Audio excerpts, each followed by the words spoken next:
Welcome everyone today. We're going to get started in a few minutes. Shortly, we'll be launching a poll if you'd like to participate, and we'll share the results later on in the session.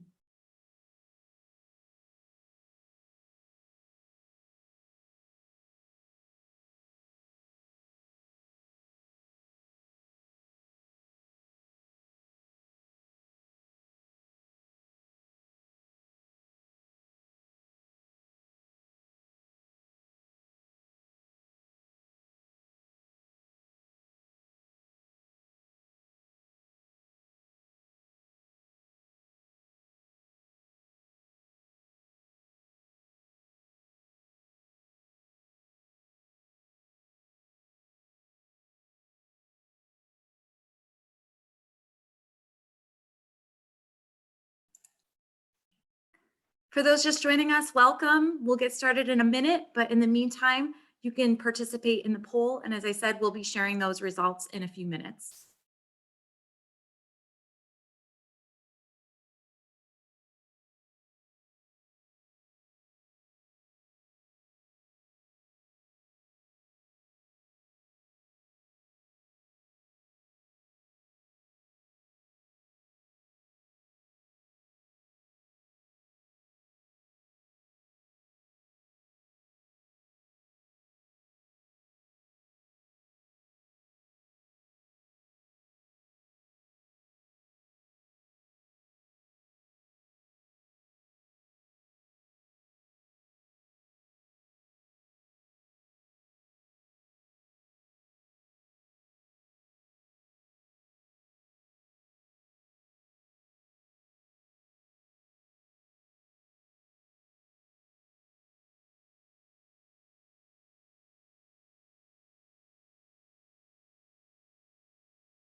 Hello, everyone. I am Katie Ray with the Office of Alumni and Parent Engagement at Lemoyne College. Welcome and thank you for joining us this afternoon for the first of our two-part series, The Power of a Single Ally, Racial Justice and Allyship. I'm pleased to have with us two alumni presenters, Matt Pace, class of 1997, and Anne-Marie Gardenier-Halstead, class of 1998. Anne-Marie is the assistant professor in the Honors College at Virginia Commonwealth University. She also serves as the coordinator of Humans of RVA and VCU, a program and course in which students learn about the city of Richmond, both in and outside the traditional classroom. In addition, Anne-Marie teaches honors topics courses such as social justice and the arts of storytelling. Matt is a licensed marriage and family therapist, where a primary focus of his training was understanding the role of multicultural diversity and social justice in family therapy. He is currently a faculty member in the Capella University Marriage and Family Therapy graduate program. He designs and teaches diversity courses and is a member of the Capella University's Dean's Council on Diversity, Advocacy, and Social Justice. Along with our presenters, we have our moderators, Kukwa Yomape, who's the Associate Director of Inclusive Excellence in Global Education, and Tabor Fisher, Associate Professor of Philosophy and Assistant to the Provost on Diversity and Inclusion. Kukwa and Tabor serve as co-chairs of the Racial Justice Committee here at Lemoyne College. Before we dive in with our presenters, I wanted to mention that there will be time for your questions, so please send them along via the Q&A feature here. or you can use your comments in the chat feature as well, and feel free to use that throughout the presentation. I see that many of you are already using the chat, so feel free to introduce yourself and where you're from. And so wonderful to see so many alumni, parents, faculty, and friends joining us today. And so with that, I'm going to hand things over to Matt and Anne-Marie. Thank you so much for being with us today.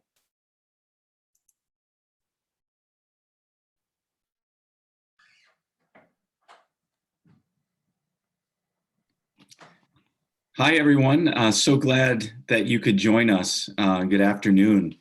And seeing a lot of familiar faces pop up in the chat, which is really nice. I'm Matt, and Anne-Marie and I wanted to first start by saying something really important before we really kick off our discussion today. And that is that everything that we are going to be talking about has essentially been said before by many people of color. And it's important that we acknowledge that we're not talking about things that are novel here. They might be new for some of us, which is okay. That voices of color have been addressing these things for a long time, and we wanted to just acknowledge their work and their tireless efforts over generations in doing so. So we wanted to start with that.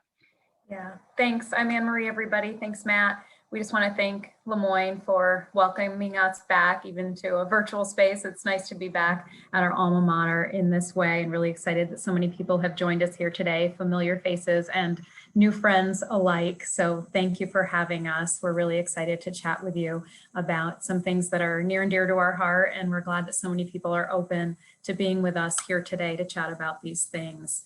I'm going to go ahead and share my screen if that's okay. Are we ready for that, Matt? Absolutely. Okay. All right.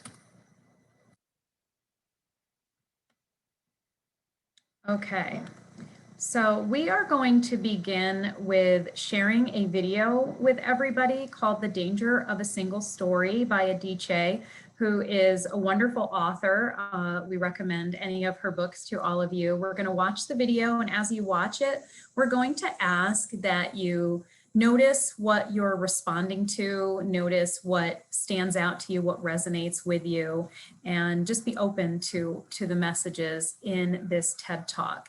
And after we watch it, we'll chat about it, and we're going to hear from one of our colleagues as well. So Stefan, if you could share the video with us, please.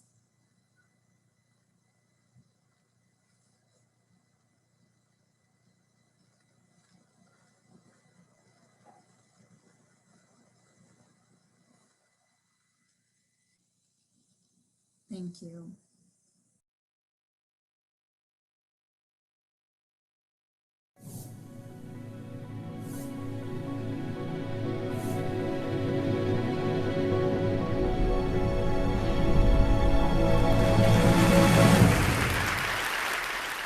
I'm a storyteller, and I would like to tell you a few personal stories about what I like to call the danger of the single story. I grew up on a university campus in eastern Nigeria. My mother says that I started reading at the age of 2, although I think 4 is probably close to the truth. So I was an early reader, and what I read were British and American children's books. I was also an early writer. And when I began to write at about the age of 7,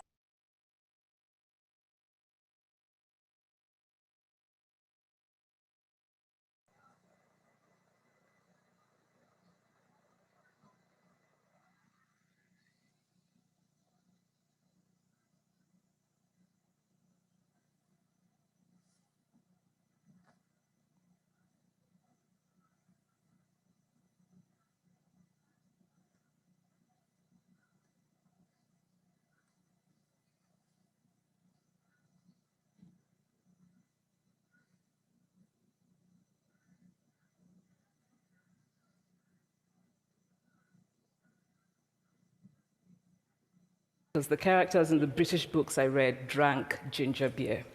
Never mind that I had no idea what ginger beer was. And for many years afterwards, I would have a desperate desire to taste ginger beer. But that is another story. What this demonstrates, I think, is how impressionable and vulnerable we are in the face of a story, particularly as children.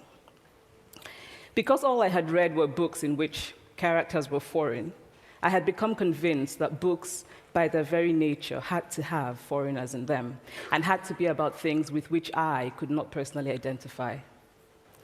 Now, things changed when I discovered African books. There weren't many of them available, and they weren't quite as easy to find as the foreign books, but because of writers like Chinua Achebe and Kamara Laye, I went through a mental shift in my perception of literature.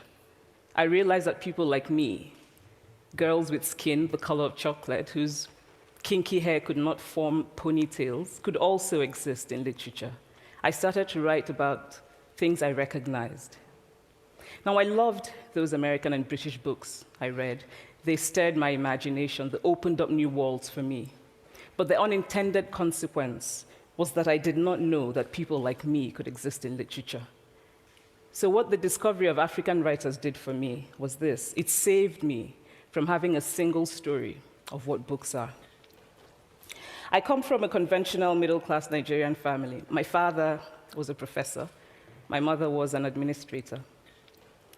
And so we had, as was the norm, live-in domestic help who would often come from nearby rural villages. So the year I turned 8, we got a new houseboy. His name was Fide. The only thing my mother told us about him was that his family was very poor. My mother sent yams and rice and our old clothes to his family. And when I didn't finish my dinner, my mother would say, "Finish your food. Don't you know people like Fide's family have nothing?" So I felt enormous pity for Fide's family. Then one Saturday, we went to his village to visit. And his mother showed us a beautifully patterned basket made of dyed raffia that his brother had made. I was startled. It had not occurred to me that anybody in his family could actually make something. All I had heard about them was how poor they were, so that it had become impossible for me to see them as anything else but poor. Their poverty was my single story of them.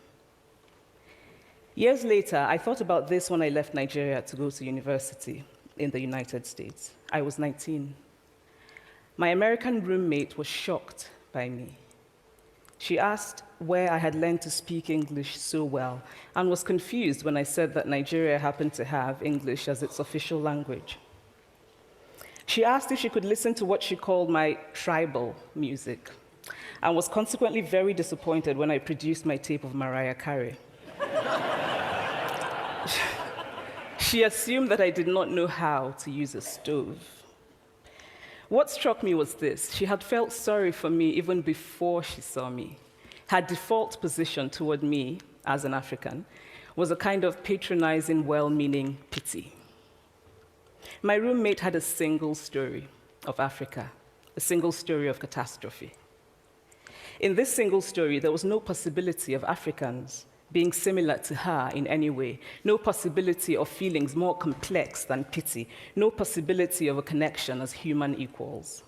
If I had not grown up in Nigeria, and if all I knew about Africa were from popular images, I too would think that Africa was a place of beautiful landscapes, beautiful animals, and incomprehensible people fighting senseless wars, dying of poverty and AIDS, unable to speak for themselves, and waiting to be saved by a kind, white foreigner.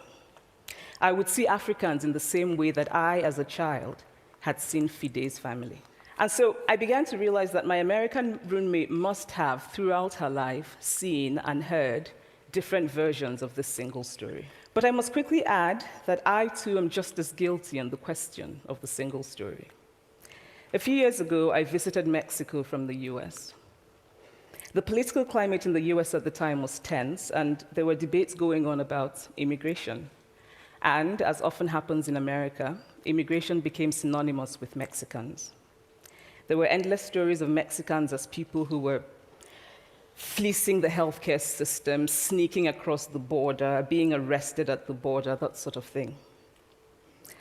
I remember walking around on my first day in Guadalajara, watching the people going to work, rolling up tortillas in the marketplace, smoking, laughing. I remember first feeling slight surprise, and then I was overwhelmed with shame. I realized that I had been so immersed in the media coverage of Mexicans that they had become one thing in my mind, the abject immigrant. I had bought into the single story of Mexicans, and I could not have been more ashamed of myself. So that is how to create a single story. Show a people as one thing, as only one thing, over and over again, and that is what they become.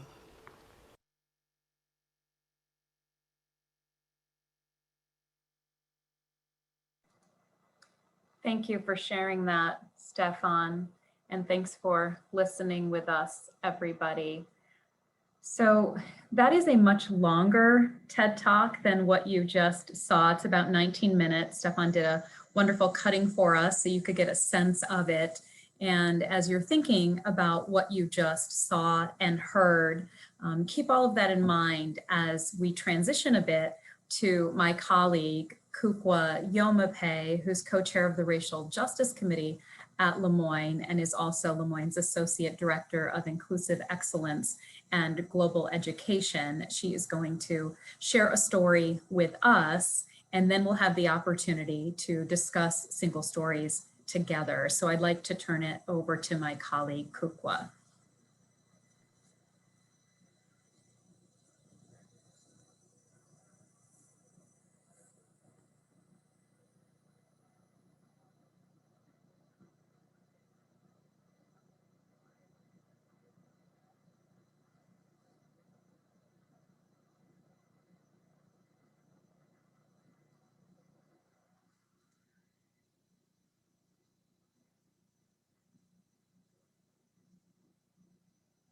I think we're having an audio issue, Kukwa.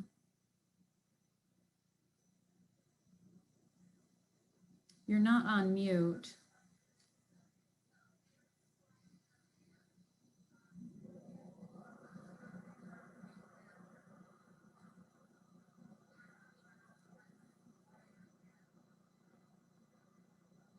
Technology is wonderful until it isn't.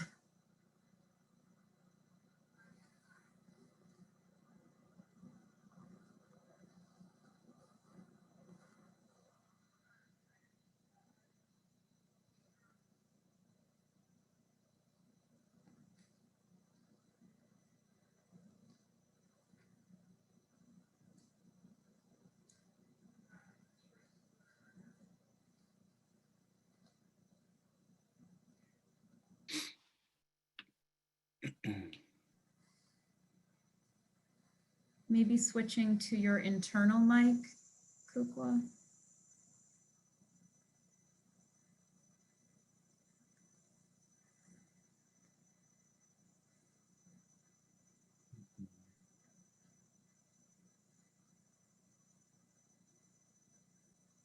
Yes, thank you for your patience. We're working on this from the back end.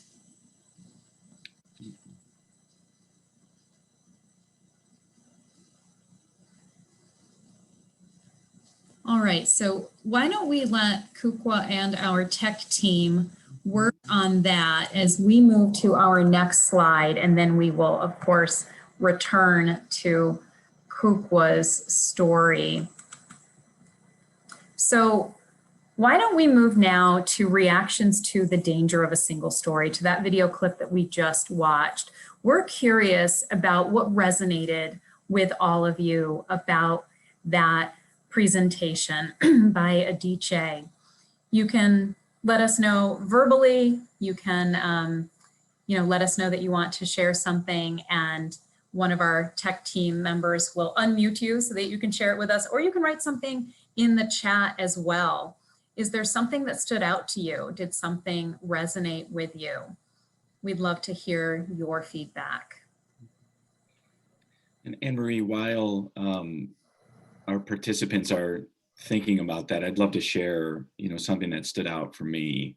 And it was when she used the word pity, and it really struck me. And it reminded me of a quote that a professor of mine down the street from Lemoyne at Syracuse had shared. His name is Ken Hardy. And his quote is something like this: empathy without action is pity by any other name. And I believe it was his quote, unless maybe he was quoting somebody else, but I always attributed it to him. Empathy without action is pity by any other name. And as I think about social justice and participating in dismantling things like racism in the world, there maybe is a very fine line between pity and empathy. And if we're feeling empathy, and that's a good thing, if that empathy doesn't come with some concrete action, then really it's just pity. So something to think about, but that was what came up for me. I like that. The idea that we can, maybe should do something when we have that feeling of empathy, a call to action. We'll actually be talking about calls to action later today. I'd like to share what I'm seeing in the chat. I apologize, your names are being cut off for me, so in many cases I won't be able to attribute these comments to anyone in particular. I'm seeing it's very human to be caught up in accepting a single story. Yeah, I think Adichie does a good job of sharing that with us, right? This isn't preachy. She's not telling us that we have single stories and that's a bad thing and she's perfect. She's had single stories. We all do. There's a sort of implicit bias that we all have in us, and that's a shared thing about humanity. Another here, for me, it was about how important lived experience is to each of us. Yeah, valuing lived experience. For me as a parent and a longtime educator, it's how impressionable young people are. Matt, I know we both can relate to that as educators too. Yeah, young people are very impressionable. I often tell my students that I try to give them permission. I teach first year students and I give them permission to not feel obligated to believe what I believe or what the media tells them to believe or what their parents believe or their high school buddies believe, but rather to look at issues from various perspectives and then draw their own conclusions, you know, to read credible sources and a variety of them because they are so impressionable and I want them to be able to form their own opinions about things. Kathy, I can see your name here. Open my eyes in a new way. I know what I experience, need to always broaden my experience. I know Matt feels the same way. I think Lemoyne does a great job of broadening students' horizons and experiences. I certainly feel that way about my education. Maybe I'll read another one and then Matt can read some as well here. The number of times throughout my own life, I have been guilty of that pity. Yeah, I mean, I think we can all relate to that, right? Matt, you want to read some here for us? I think we're on Jim's now. Sure. Amazing to think about the power we have as parents and how impressionable our kids are when listening to our stories. I love that. One of the thoughts that I had too was that, you know, the stories we tell are and so often a result of the stories we've heard and what stories we have access to. So that's a really important point by Jim. Another one is a reminder that representation matters.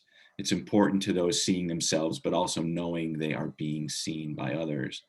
And that's from RJ.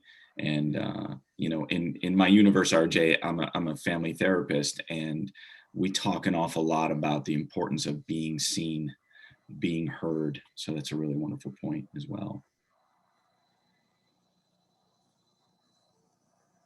Let's see, from Pamela, I think it reinforces the importance of forming relationships with people who have different lived experiences than ourselves. Absolutely.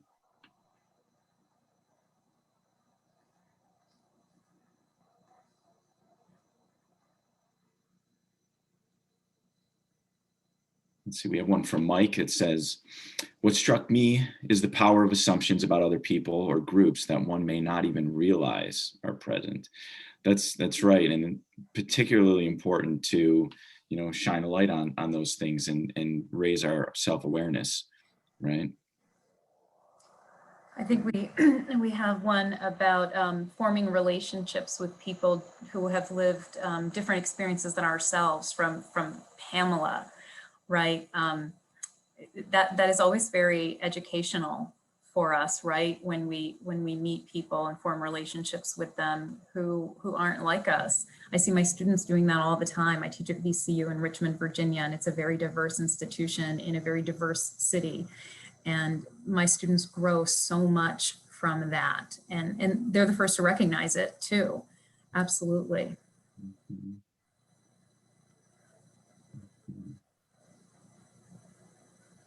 Conchetta says, this is a talk that I share with my grad students in my prejudice reduction class. The danger of the single story is that it presents an incomplete picture. Boy, we need to talk. I tell my students all the time that the history you learn depends on who's telling the story. And that often when we learn history, we don't get a full picture of it. And therefore we miss out. We miss out on stories that have been omitted and also stories that just aren't the full story. And I think that's probably something that you're getting at there in your comment. You see any other ones you want to share, Matt? A really great question raised about suggestions on how to address implicit bias, which is maybe something we'll be able to get into, not necessarily today, but in part 2 of our webinar series. It's an excellent question, something for us to be thinking about. Yeah, for sure. I'll read one last one. Lemoyne gave us the tools and a great framework for developing our emotional intelligence.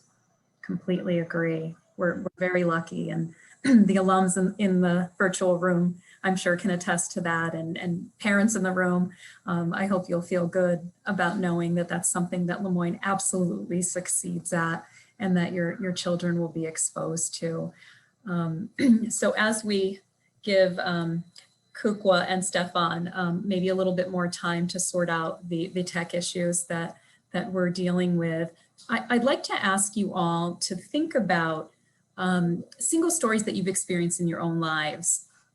They could be single stories that you've had about other people or groups of people or places. In my Humans of RV and VCU course, we talk about single stories that people have of Richmond, Virginia, and there are many. Or maybe single stories that you think have been applied to you as an individual or to groups with which you identify or to your hometown. And if you have a pen or pencil and paper nearby, you can jot them down. If not, you can just think about them and give yourself a minute or two to do that, to really reflect on single stories that you've experienced in your own life. And they do go in both directions. We have single stories about others and others have single stories about us. And once you've thought about that for a bit, we'd love to hear some of them. If you could share them in the chat or offer them to us verbally, we can unmute you so you can share them. And we would love to hear them. I already see one in the chat, but I'll give a moment for people to form their thoughts a bit.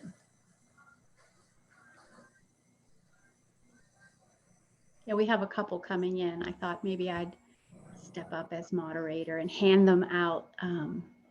But people are still thinking. So I think it's important, as you just said, Anne-Marie, to give people a moment. And then we'll. Thanks, Tabor. Ben.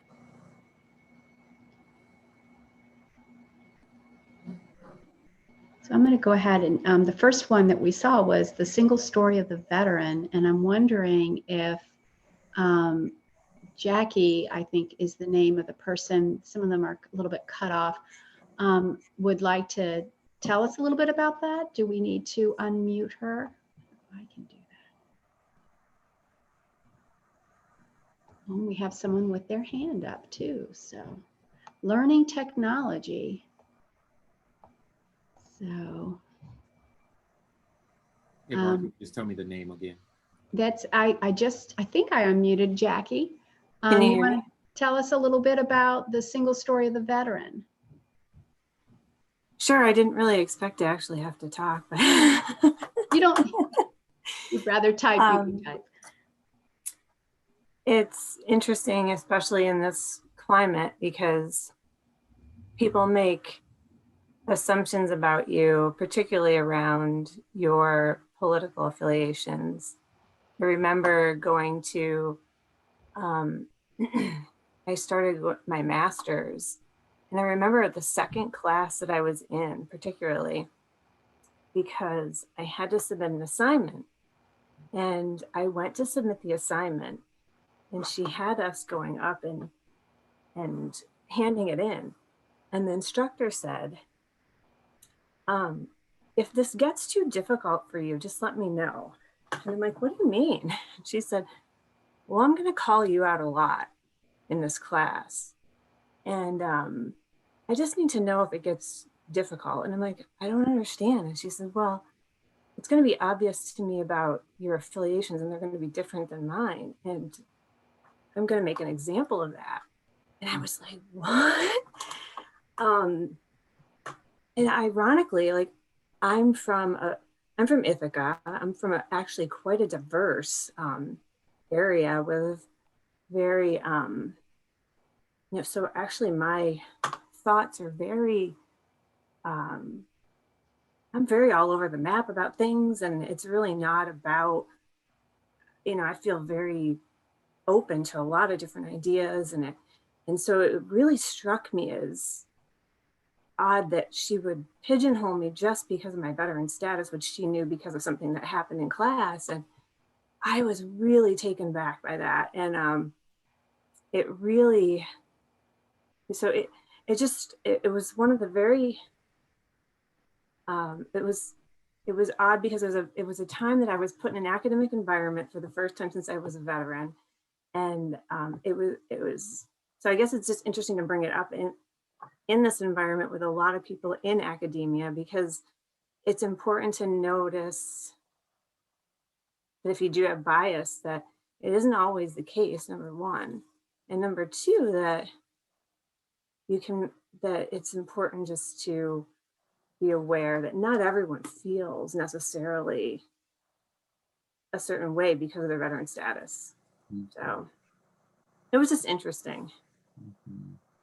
Yeah, thank you for sharing that. It is interesting the way that we think, someone who's got a certain job, certain occupation, or certain experiences is going to think a certain way. And I think we've got Kukwa ready to go. Is that correct, Kukwa?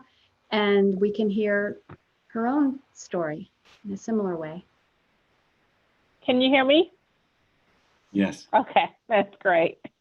I had to run around looking for headphones. So hi, everyone. I'm sorry, I was lost for a minute. So I was starting to talk about my own background, but also in sort of an analysis and a reflection on the Black experience in the US. So I have a very similar experience to Adichie, middle class, old family name, old money, that kind of experience. So when I came to the US, people, asked me some really silly questions, and, I dealt with them. But my analysis over the last few years of working in social justice and racial justice grassroots organizations has been that the single story has never changed for people who look like me. Okay, so I'm going to break that down really briefly. So this country is a country of immigrants, right? Most people came here running from something or looking for something better. People continue to do that to this day. But as people came in, the skin color allowed them to merge, right? So Italians came in, they struggled. There was a lot of prejudice against them. Polish, Irish, like all the different ethnic groups that came in over the last 401 years of this country's history, minus obviously the indigenous history before we occupied this land, have assimilated very easily, right? Because of their skin color.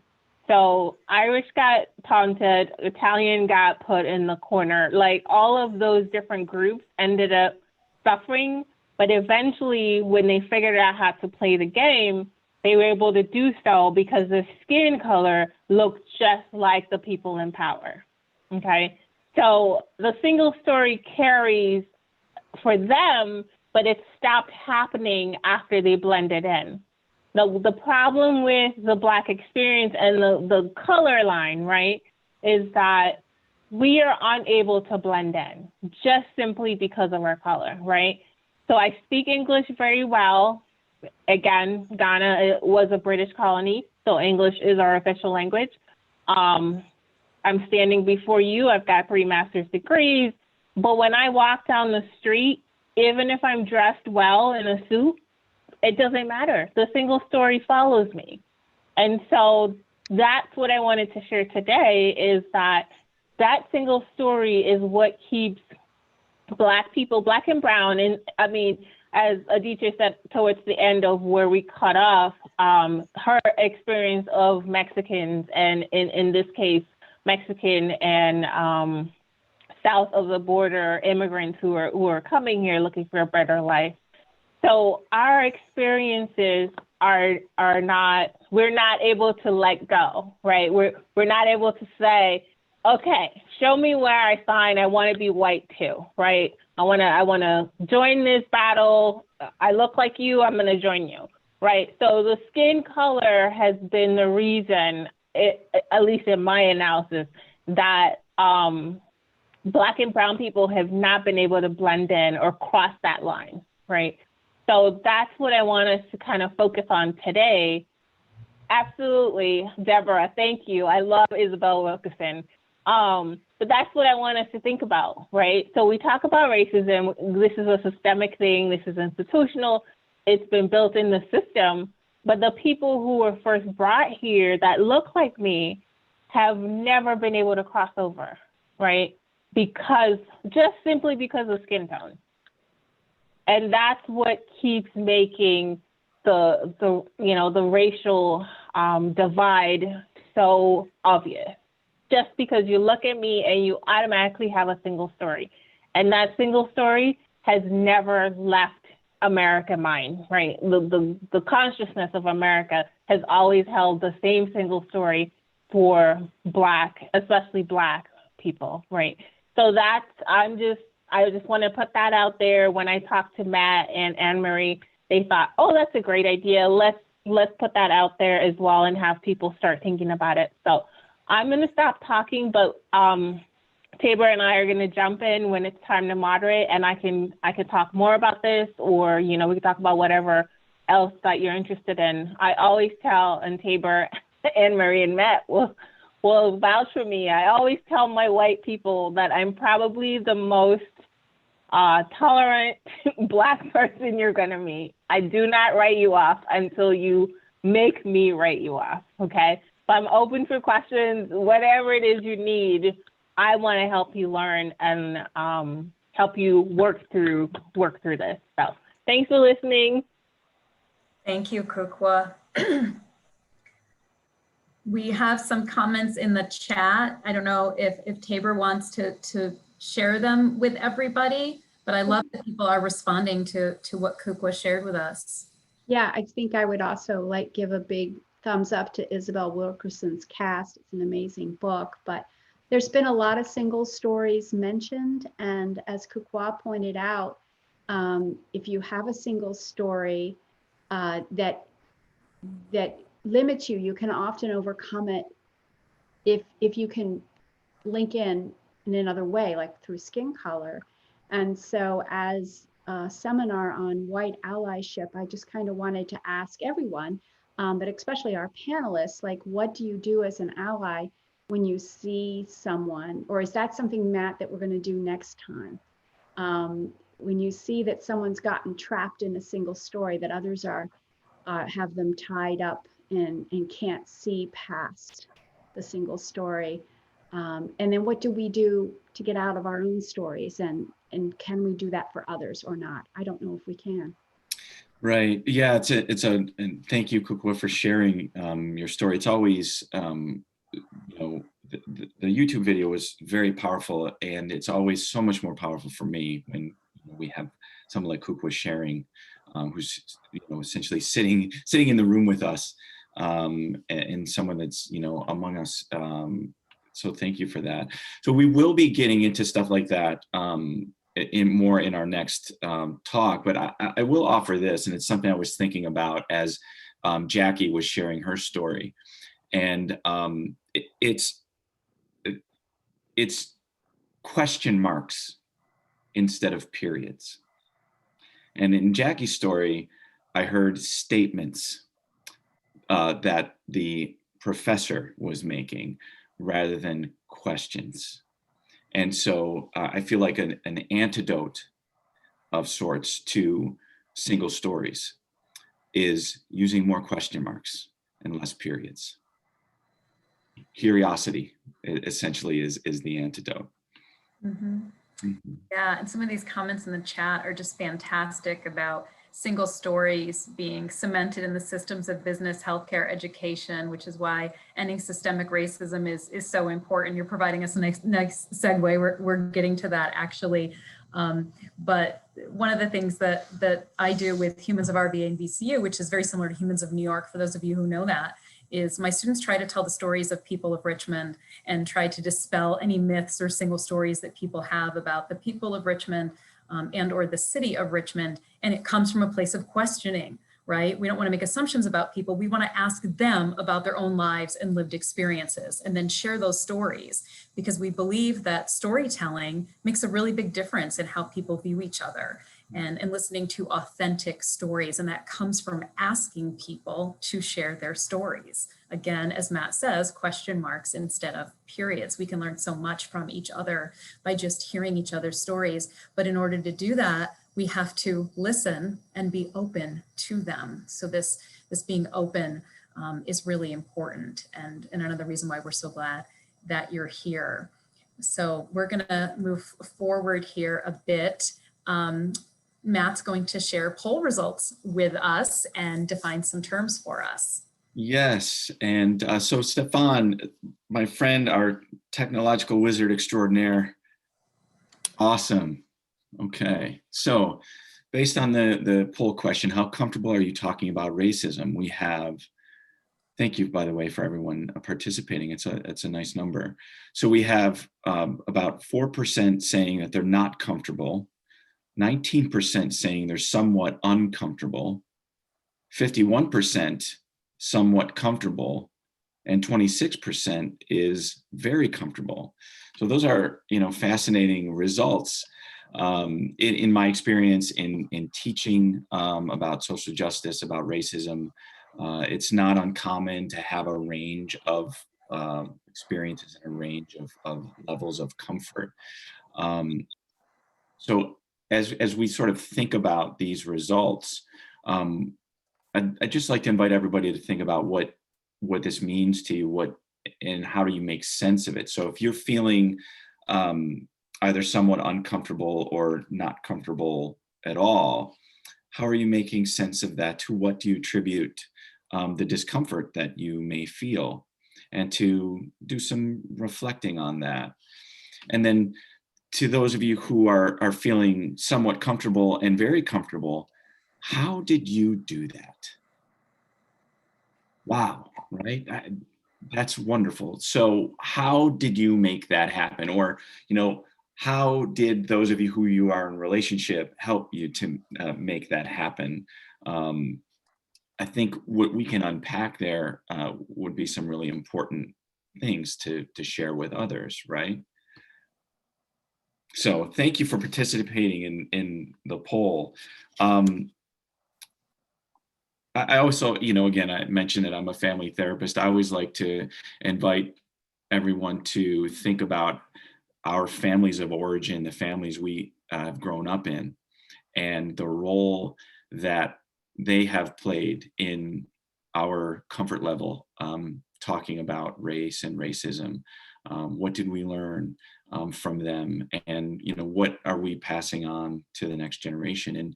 And in what ways might we be agents of change? I grew up in a family of origin that we did not talk about race, and if race came up, it was not positive.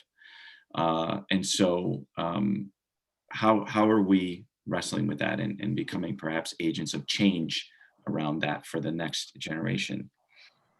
So thank you, Stefan, for bringing that up. So what we're going to do, and I just want to note the time, when did we want to start the question and answer portion, just so I can know when we're going to transition? Hey, Matt, this is Katie. I would say, another probably 5 to 10 minutes of presentation, and then we can dig into some more questions if we have them. Great. So I'll try to move through this part relatively efficiently if I can. So we thought, here we are, we're talking about essentially social justice and being allies, and we felt it was important, Anne-Marie and I, to just define some terms. There is really not necessarily an agreed upon definition for any of the terms that we're going to discuss briefly, and that's okay. It's kind of speaks to the complexity of talking about racism and all these issues. But we'll talk about some that made sense to us. Anne-Marie, would it be possible to pull up the slides? Yep. There we go. Let's see. For some reason, I'm not seeing them, but you know what? I've got some backups. Is everybody else seeing them?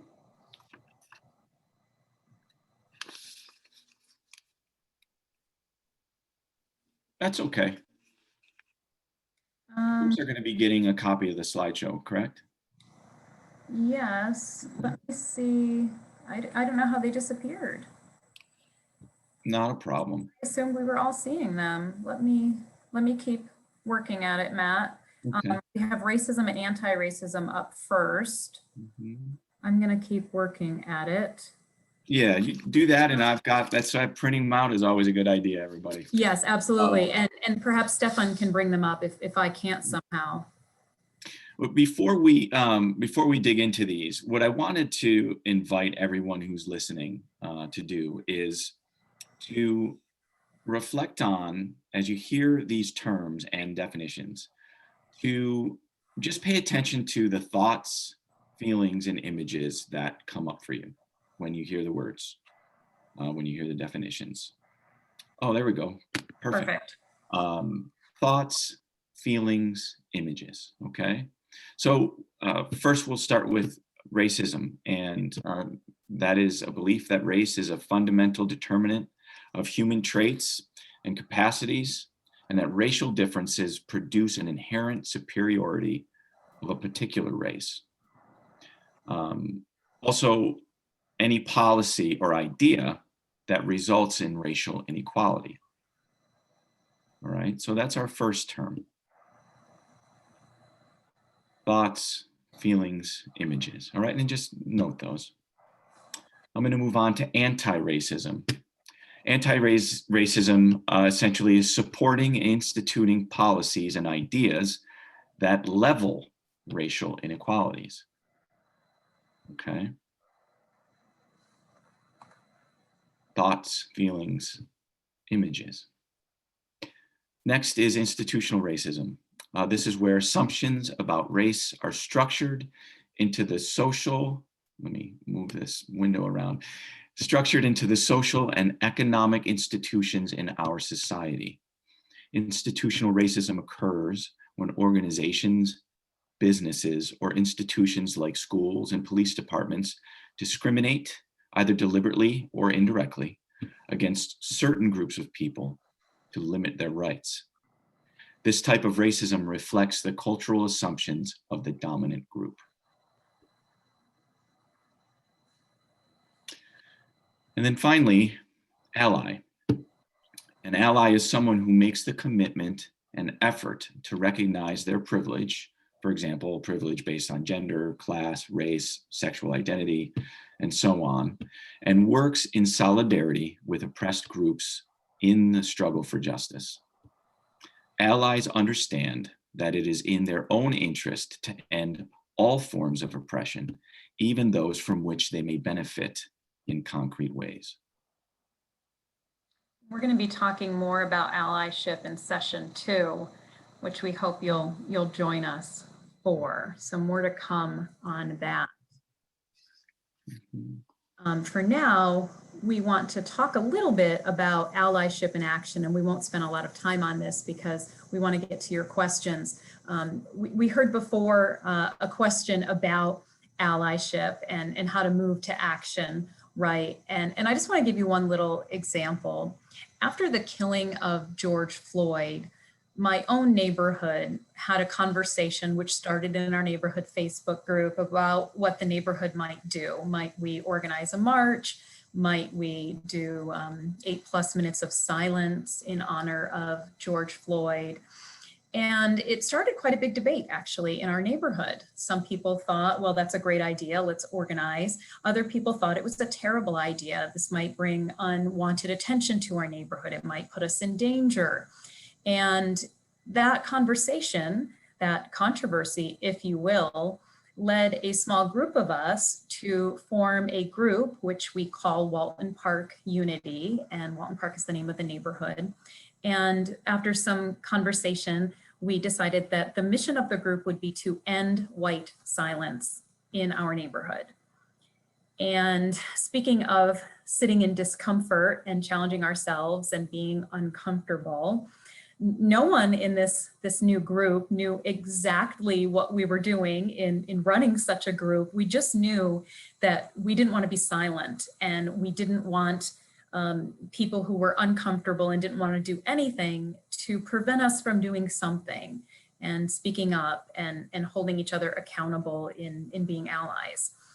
And so we have read books together and commented on them, discussed them as kind of an online book club. We have met in a socially distanced way in somebody's yard to talk about things. We did do the 8+ minutes of silence together and brought in people that actually were initially not happy about the ideas we were suggesting. And for me personally, I won't speak for anybody else, one of the things that I've gotten the most from the group is the idea of accountability partners, because we're serving that role, I think, for each other. Asking each other, what can we do this week to be allies, providing each other with action items. Somebody shared a training in the Facebook group that we have for the Walton Park Unity group that I signed up for, and I did a training that I heard about from somebody else in the group. And nobody's an expert in this group. We don't pretend to be. We just help and support each other, and we hold each other accountable, and we share ideas, and we support each other. And so that's an example of allyship in action. Again, nobody's an expert, but we're learning and growing together. And so we'd like to invite you all to join us and to move forward in that direction. And we have some ideas for you today that Matt will chat about, and we'll pick it up again next time as well. So between now and our next session, we have posted a video, and it's a short video that helps to kind of explain systemic racism in a pretty helpful way. So we want to invite you to view that between now and next time you join us. The other thing we'd like to ask you to do is engage in a conversation with someone, stretch your comfort zone in some way, in just talking about racism, whether it's with someone you wouldn't necessarily usually talk about this with, or maybe you've dipped your toes in the water with someone, but not gone any further, and maybe you take your conversation a little bit further. But it's exactly what being an ally, it's part of being an ally, is ending a sort of acts of silence, especially from white folks, ending these acts of silence around race and racism, and engaging with people, getting curious with others. And so, a lot of you are from the poll are comfortable doing this. So that's really exciting. For those of you who might not be, and if you're looking for, ways to start this conversation, it can be as simple as, telling somebody you came to this webinar and stories were shared, and sharing things that stood out to you from what was brought up today from any one of us, the stories from those of you in the audience, from those of us on the panel, and just beginning that conversation. This is what I heard, here's what I think about it. These are my feelings about it. What about you? For those of you who are a little bit less comfortable, here's a strategy that I like to use a lot. And it's called having a conversation about the conversation. So it's sort of a step away. It's a little bit safer up front, where if you're not quite ready to dive in directly about it, you can say something like, I've been wrestling with this idea of racism and what it means to me. And I'm beginning to think about having conversations about this. I'd love to have a conversation with you about it. I'm not sure what that's going to be like. I'm wondering if it's a conversation you'd be willing to have with me.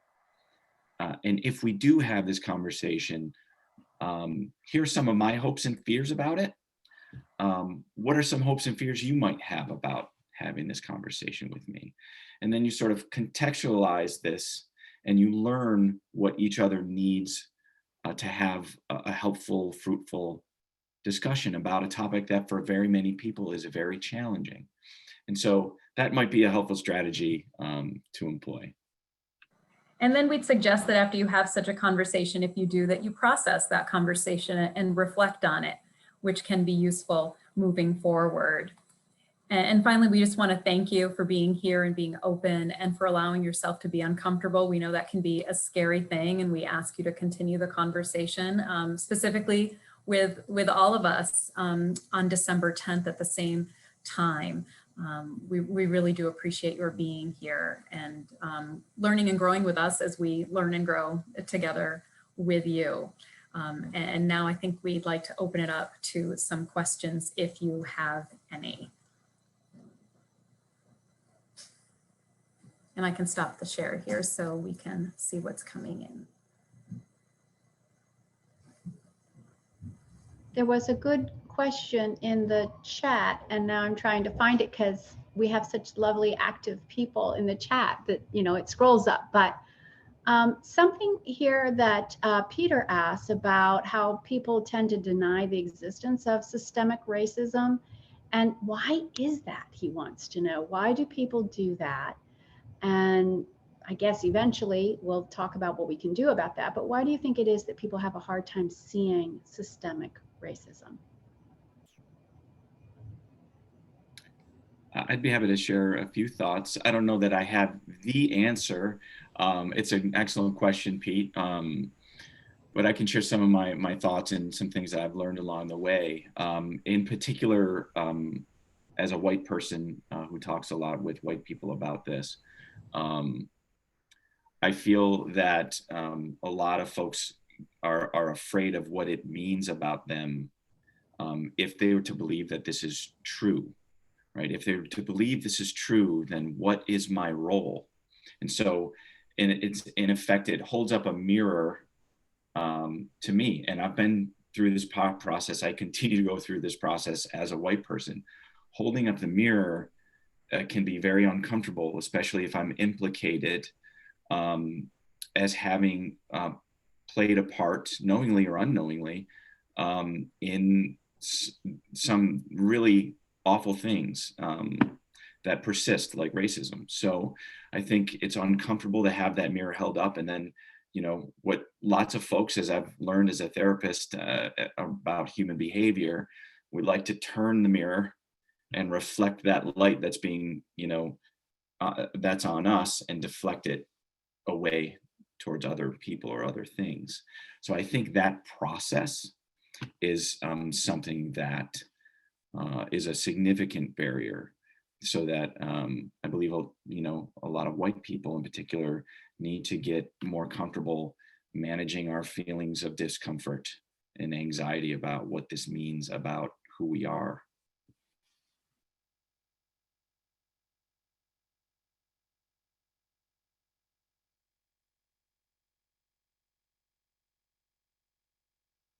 Anne-Marie, I'm wondering if you had any other thoughts, or Kukwa, anyone else on the Yes. panel?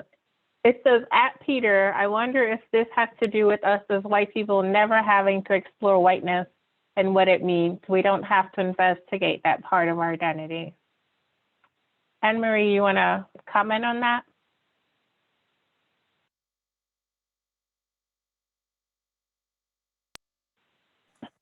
Sorry, I had to turn my sound off because I had noisy children. Yes, that's very true. You know, people of color confront their skin color all the time because they have to, right, in a predominantly white society, and we as white people don't have to do that.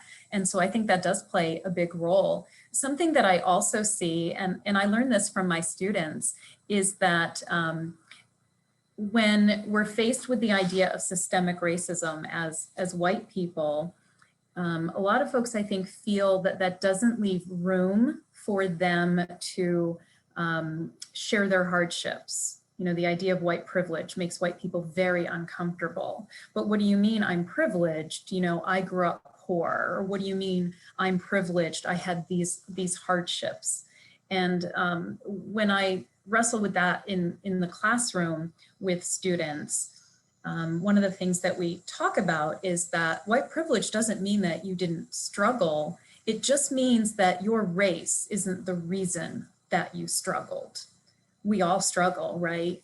But systemic racism is about race, and white privilege is about race. And I think when people think about that, if they're open to thinking about that, that helps a little bit. You know, if you grew up, you know, in poverty, and some people have that, it's a very real lived experience, and it certainly is a hardship. The question you can ask yourself is, was my family poor because we were white?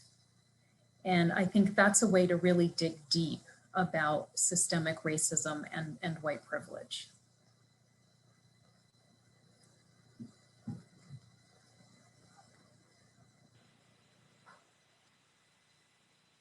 How, oh, should we save that for later, for next time? Katie? I think I was just going to say thank you everyone for being here. I know some people are jumping off the call, but I did want to offer up a chance to say any last thoughts you might have for this session, and then anything else we can happily address in a few weeks when we reconvene. So I guess Kukwa, Tabor, Matt, or Anne-Marie, do you have any final thoughts for our attendees today? I think I would like to leave folks with the idea that this is an ongoing work. This is not today. I've heard this session and I'm good to go, right? So it's being anti-racist is a daily effort, and it's like you get up and you decide, I'm going to confront racism today, and you do that every single day. And some days you will fail, and that's okay, right? So that's where I extend generosity and kindness, because I know that people are coming to this a lot later than I did. And so I hold space for people to mess up, and still I stay, and I wanna see you come out at the other side, you know? So for me, that's what I would encourage everyone to do is to start thinking about it as a daily thing. So if I wake up today, what am I going to do differently today that's going to dismantle the system that's been there? How can I do it in my own life, and then in however I show up in the world, right? Yeah, I think that's great. Giving ourselves and others some grace, right? And remembering that this is a work in progress. We as people are works in progress, and this is a work in progress. I like that a lot. And you mentioned anti-racism, Kukwa, and that is something that we'll dig in a little bit more next time, and how anti-racism and allyship work together. Matt, Tabor? Tabor, go ahead. I was just going to say, I just so appreciate how active everyone's being with the chat, and trying to, and really wanting to engage this. And as Kukwa said, this is something that once you start engaging it, you'll be doing this for the rest of your life. It's deep in us.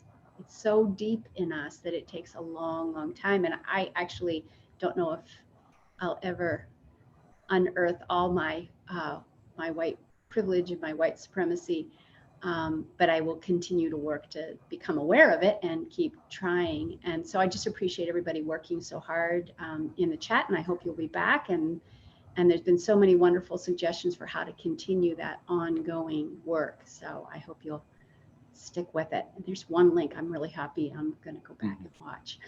So. Yes, and can we add that systemic racism video link in the chat if we haven't already? Thank you. Matt, you want to close us out? Yeah, I couldn't say anything any better than what you've all said. So just appreciating all of you and all of those who participated and shared their stories and are just willing to be open. I really, really am grateful for that. Thanks to all of you. Hopefully we'll see you next time. Thank you all again for being here. Thank you to our panelists. Thank you to our moderators. We really appreciate having you here. I'm just going to share a few housekeeping items. As our presenters have said, our next session is in 3 weeks. It's on December 10th. So please join us for that. There's homework in the meantime as Matt and Anne Marie sent along. So please be sure to process this, visit it, look at the videos. Additionally, we'll be sending resources. So suggested books, articles, videos, things that you can really dig in. So be on the lookout for that. There will be a recording of the session going out in a few days. So again, take care of that. I wanted to share a couple other things. Next webinar is in a few weeks. We're going to be featuring courageous women in public health. So you're sure to stay tuned for that and then register for that. That registration is now open as well. And I wanted to close out that tomorrow is our Dolphins Unite celebration. It is a celebration of trailblazing women at Lemoyne. So thank you all for anybody who's registered to attend that gala. We're excited to celebrate these remarkable women. And with that, I thank you so much for being here today. The discussion doesn't end here, so please go out into the world and do good things. Thank you again to all our presenters, our participants, and everyone who engaged in the chat. This was a really wonderful discussion today, so I appreciate your time and your talents. Thanks, everybody. Thank you.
We're clear.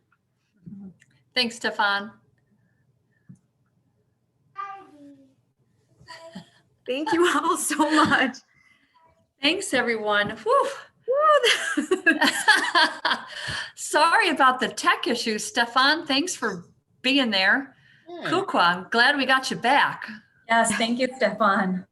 Good work, everybody. Yeah. I'm gonna hang on to these things. Keep them close. So How strange. So Kuka, I think there may be something hardware wise with your mic inside your computer. That's why Okay. that's why you're able to unmute, but we're not hearing anything. So Okay. if it's your laptop or something, sometimes I think over time dust can sometimes get in there and make it all wonky. But next Zoom meeting that you have, I would try plugging your headphones right up to your computer and trying that with Okay. and stuff like that, and that should solve the problem. But It's a Lemoyne computer. Maybe you can get me a new one. I am not IT, but Right. if you tell them though that I said that it was a hardware issue, they'll probably give you a new one. So, Okay. You start throwing Stefan's name around, Kukwa. Well, Stefan said. Matt and Anne-Marie, great job. It was so wonderful that, I think you just inspired so many people to share and to talk, and it was great. And there's Catherine. Hi, Catherine. Hi. This I one thought woke you up did like a halfway through, and I'm like, great no. job, given all the technical stuff. Well, the audience was fantastic. Yeah. So much engagement. And I Yeah. apologize for sending you a question that you had just said. We're going to talk about that next time. And then I Oh. posed the question.